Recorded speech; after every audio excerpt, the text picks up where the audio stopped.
So Avenue 54, I don't know. This is a review of the new Wes Anderson film, which I just saw in the theater, Asteroid City. Yeah. I had the pleasure of viewing it by myself. Nice. Which was quite nice. Yeah. I saw it in the theater as well. The yeah. pleasure of seeing it with my mother. Sick. It's a good mom movie. Yeah. I think. She was a little, lukewarm on it. Okay. Yeah. And is she like a cinephile or like a no, head? She's not. She enjoys movies. Okay. She doesn't like to get super critical. It's just kind of like, do I like this? Do I not like this? Yeah, but I think my mom's similar in terms of how deep she's willing to go. Yeah. So Asteroid City, no spoilers. Okay. To start, let's try to see if we can sure give an opinion without spoilers for a little bit. Okay. Synopsis: a story about a play and the playwright who made it. Yeah.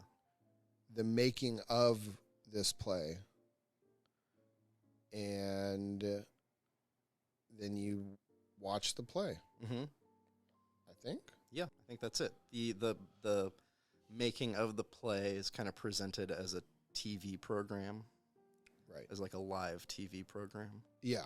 And kind of the style of Studio 90, maybe, which I'm not super familiar with. Yeah, I didn't know how specific any of that was. It felt to me sort of like I think it's pretty specific. Okay. Good evening. Tonight, Playhouse 90 brings you a premiere, The Death of Manolete, the unforgettable life story of perhaps the most remarkable matador of modern times. The story of a man betrayed by himself. Tonight's program takes us backstage to witness firsthand the creation, start to finish, of a new play mounted on the American stage. Asteroid City does not exist. It is an imaginary drama created expressly for this broadcast. I will just start out and say that I really, really like this movie a lot. And I went in a little apprehensive. Not because I don't like Wes Anderson movies. I'm a fairly large fan of Wes Anderson's work. The top of the pile for me is Royal Tenenbaums, and then Life Aquatic sits really close to that one. Those are definitely on my 5-star film list. Nice. Yeah. So I'm a big fan, but I have been, I think, like a lot of people, tiring of the specificity of his particular language. Yeah. And I liked the last one, French Dispatch, also. Yeah. But felt that being tired of the, more of the sameness. Sure. Of the piece. Exploring the way he loves to tell stories and the way he sees things, and through that very specific lens. But this one, so I went in apprehensive. Yeah. And I was just pleasantly surprised the whole way through. Yeah. I have a very similar reaction to this film. I really loved it. I was similarly nervous going in for the exact same reasons. I'm very much a fan of his films. I would do a Rushmore at number 1, Royal Tenenbaums at number 2.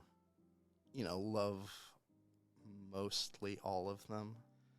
But yeah, French Dispatch was the first of his films that I didn't see in a theater. But I enjoyed it. But it is kind of that tentative, I think I like this sort of thing. Right. The denseness of this film, I think especially, reward multiple viewings. Right. Right. They don't require it, but I think they'll definitely...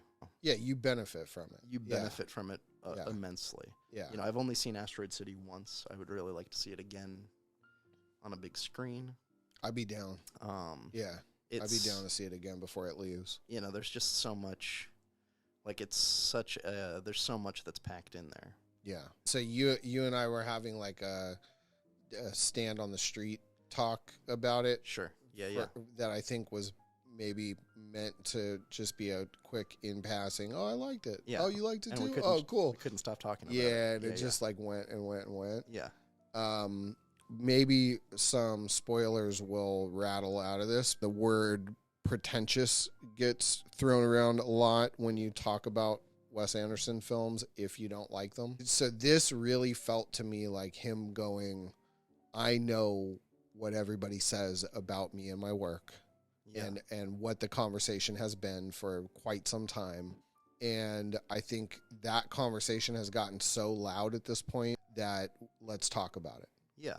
And so I feel like that was almost like, if it wasn't the basis for writing the piece, it was, I think that was an intention to me. I mean, there's definitely like a doubling down. There's no like, you know, he's not getting loose. He's not like, you know, shaking it up with some handheld sequence or anything. Like, yeah, he's really doubling down on a lot of the aesthetic formalism, just like creating so many frames within frames.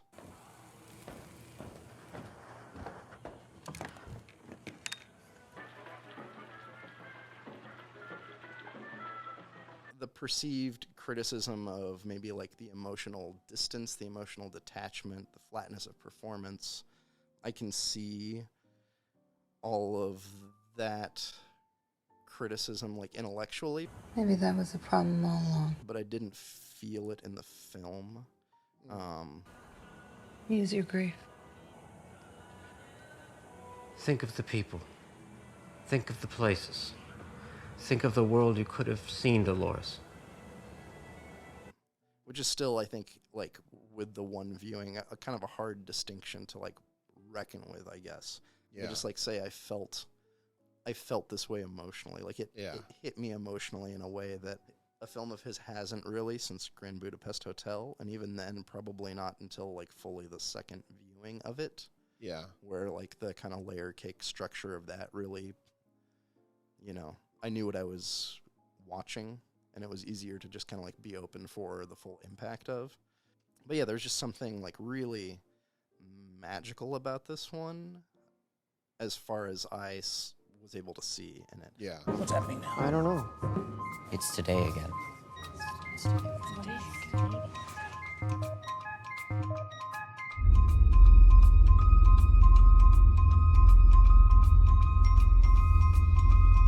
One of the really kind of weird and fun things is it's like made me go into a kind of maniacal film frenzy this week, where I've been like making weird loose connections of just like, I want to see, you know, like Niagara. I want to see The Misfits. I want to see, you know, Bad Day at Black Rock. Yeah. Just like Petrified Forest, movies that I'm not like always, you know, wanting to watch, or have maybe seen like a one time. Yeah. And this sparked that for you? For me. Like what what are those movies to you? Vibe matches of I got you. Of like set construction, actors era things where I'm just kind of like, you know, I want to spend time in this place. These will kind of get me there. Nice. Even though I think like plot wise, none of those are really good matches for what he's doing. Right. You know? Yeah. I mean, Bad Day at Black Rock is probably like the look. Oh know? Yeah. I was like, or just like the train, like the opening train sequence where you're just like, this is, you know, like, we can do this with miniatures with like an incredible Texas swing tune, and this is going to look like incredible. This one, you'll never get another one. Bam to San Fernando. While I was watching this, I kept finding myself smiling in the theater. Like, oh, yeah, I love it when really creative people are like getting in the zone, and it's working so well. But I think what I felt through the film a bunch of times about that meta angle, you know, just the concept of going like, oh, I know all you guys make fun of me and how I make movies and all of this. I get why you guys say that, and like I'd love to have a conversation with you about it. Sure. And so like I kept seeing that, and then just watching the little things like, you know, and maybe I'm wrong about this. Maybe I was reading into it too much, but the dialogue that he had stacking for all the characters, where they were repeating the same word or the same phrase, but the second time that they'd say it like slightly different. Sometimes they do a stunt double. Sometimes. I sometimes still think I still hear her here. Which I think is what I think you seem to be, then that means you probably really don't want to come back, and I gotta give you this. Not what he said. He said this one's private, just the two of you. He said that, he said... A sleeping scene. A scene of sleep. But I don't know how to write it. Yet. You're not here. We're not there. The car exploded. Come get the girls. The car exploded? No? No. No. Yes. You didn't tell them I still didn't tell them. The time is never right. The time is always wrong. I'll be there when I get there. What? Yes, we're saying the same thing. What I read from it was like, yeah, I do a lot of the same, you know, I'm saying the same thing slightly differently. Yeah. But it informs the story and the character each time slightly in a different way. Sure. And the stuff like that, like when Margot Robbie comes out from the play. Yeah. That's, what is it? The last fruit on the withering vine. Withering vine, yeah. Something. Or dying vine, something like that. Yeah. Fruit of a withering vine. And then on the marquee in the background is like death of a narcissist. Yeah. I think it's like, this is what you guys are constantly saying about like what I'm doing and what my work is. Yeah. And I think maybe it's also possibly like self-critical. Okay. And like, you know, that like, yeah, I am kind of a narcissist with the stuff that I make, you know? Yeah. Because it's the stuff that I make and it's the way I like to make it. Sure. You know? I mean, that's one of the things I guess I really loved about the film that I didn't really understand until kind of reflecting on it afterwards. I still don't understand the play. Doesn't matter. The layering of the stories, the way that it's structured, of that to like purely not be like a flex, like a technical, like I'm pulling this off, but to really serve the story. If you have like the opportunity to get like a more rewarding, densely packed story out of that, to just be able to like follow that and present it, and not really worry about how commercial this is, how this is going to play, you know, internationally, to just like really be able to kind of like follow your voice and create is like, you know, not something that most or all filmmakers are afforded. And it's interesting to see, like, you know, I don't know that I was able to clock as much of the stuff you were talking about as like Anderson maybe in direct conversation with critics, but to be able to kind of like push back and just present as you want it to be presented in like the most potent form. You know, that's a cool thing to be able to like show up at an AMC multiplex and get to like see, you know? Totally. It's not, you know, it's definitely not films and stories for everybody, but it's like super unique. Yeah. In a landscape that doesn't really want too much uniqueness. Yeah. I just kind of look forward to being able to unpack more of it. Yeah. Because like there's, you know, like those play marquees that you were talking about where, you know, a lot of things I'm just kind of like into trying to decode, like, you know, the gags. I think this is dark and weird and heavy, but also a very funny movie. For sure, yeah. You know, dialogue, just like the Roadrunner character. Yeah. So much of it where it's just like borrowing language, like real good comedy shortcut language, and not always like delivering on that, but just like being able to insert like that amazing, you know, gag over and over and over again of like the cops and robbers like chase that's happening.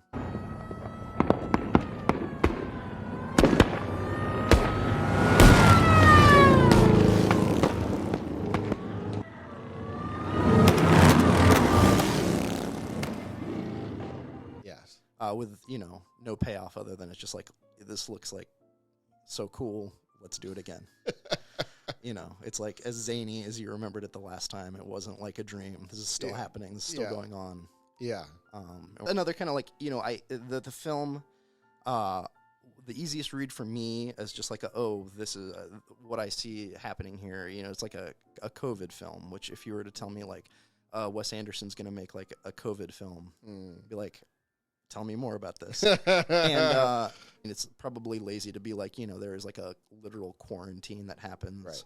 You know, but beyond that of just like kind of the concept of like what this is looking like in this kind of hermetically sealed world. Like this was like the first film, I think, you know, for somebody who gets labeled with, you know, creating little perfect dioramas that are like tucked away from the world and stuff. There's usually like weird moments in his films where like the Wes Anderson reality kind of like bumps up against reality as we recognize it. Right. And it's usually pretty fun and weird. Like the public school in Rushmore that looks like, you know, like a state penitentiary or something like that. Yeah. And just like, you know, all those kind of weird spots in New York that as much as you're really curating how you're presenting New York to the point of like framing out the Statue of Liberty with Gene Hackman, you still have those things that are like so New York, that they're just kind of like, they have to exist there. Yeah. And in this film, I think largely, at least the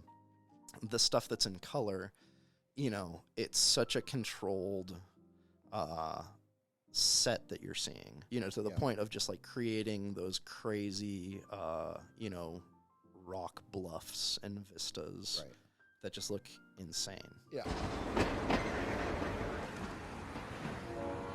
That was another point that I thought was handled really well, was like this felt like he turned everything up. Yeah. Like all of the tropes of a Wes Anderson film, he turned up, including like having that color section be even more vividly colorful than any of the set pieces that he had done, even Grand Budapest. And then it's like he always has these sort of, you know, play intro cards and you know, stuff like that. It's usually very theatrical. Yeah. But then to go all the way to, no, I'm actually going to make a narrator who's on camera, who's narrating to the audience directly. The action of the play takes place in September of 1955. Act 1, Friday morning, 7 a.m. Act 2, the next day. Act 3, 1 week later. And I still was like fully invested in the story all the way through and fell in love with most of the characters and fell in love with all of the like really childish, you know, whimsical stuff like the alien. Yeah. You know? Like, I love that shit. I mean, that I sequence love is so that good. shit. Yeah. Though the look for the alien is so good. So good. Yeah. I was really hoping, because I saw in the credits in the beginning, Jeff Goldblum, the alien, I was really hoping we weren't ever going to see him. Yeah. And that, because the alien has no dialogue and there's no sound. It's just going to be like a MacGuffin of a credit. Yeah. I was really hoping we weren't going to see him. I kind of felt the same way. I think like for a film that I think that maybe the Jeff Goldblum on-screen cameo was like I could have done without it. It's like sweet that he's there and he's part of the gang and like, you know, he's Jeff Goldblum. Yeah. It's great. Yeah. Yeah, that and maybe also the Bryan Cranston getting on camera. Yeah. Like those are the two moments where I was like, okay. Yeah, the actual breaking the fourth wall. And Yeah. But oops. You know, I can that's fine. I think my takeaway was like, oh, I always loved this guy and I always loved his movies and everybody's been making fun of him for a really long time. Yeah. And like, and I don't love his movies as much anymore either, but I want to. Yeah. And then when I started to get the sense that he was responding to all of that, I wanted him to win. Then it also I might be projecting my, you know, it's so silly to be like, you know, thinking Wes Anderson is like an underdog of some sort that's like fighting against. He's like one of the like most esteemed, like, you know, directors of the last, 20, 30 years. And Yeah, but it's also like both things are kind of true. And like I think, I didn't mean to like push back about your idea of this is like commentary too. Like I totally agree with that. I think I just didn't clock it as deeply as you did. Yeah. But yeah, I definitely think, this is triumphant. You know, this is like an artist really like being an artist. Yeah, that's just to sort of round out my take and why I like this one so much. Yeah. Is I felt like it just kept oscillating back and forth between this like meta thing about the creative process and what art is and what filmmaking is and the beauty of cinema. Yeah, right. Back into a specific story and character based piece. Yeah. And just this like play back and forth and in and out. Yeah. Where and to me felt like very seamless for most of the affair. Yeah. And I was just kind of impressed by the handling of the complexity of the thing. Yeah. At like such a high level, it seemed like a lot of, plates to be spinning for sure without something breaking. Yeah. And I just didn't, if some of the plates were breaking, they were the small ones. And like, or I would say, I used to always watch movies high. Yeah. And then I'd always be like, was that a really good movie or was I just high as shit? Sure. But I was stone sober. Yeah. For this one. So I don't have that excuse if I'm totally off the mark. Yeah. Nice.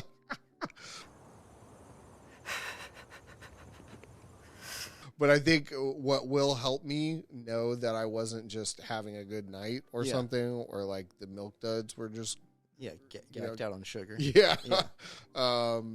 Is a second viewing. Yeah. Yeah, that'll probably help. And just even like wanting to, with all the like things you could spend your time doing. Yeah. To just like want to do that. Yeah. That's always a nice sign.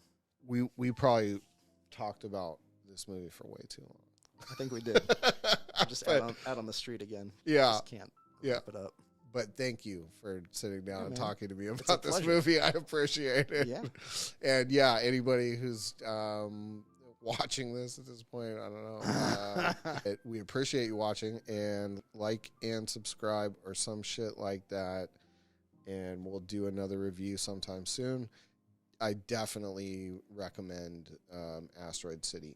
I think we're good. Actually, we're supposed to fucking watch a movie right now. Got another movie to watch. Oh, Jesus Christ. All right. Yeah, like and subscribe. Thanks for watching, listening, whatever. We'll be back.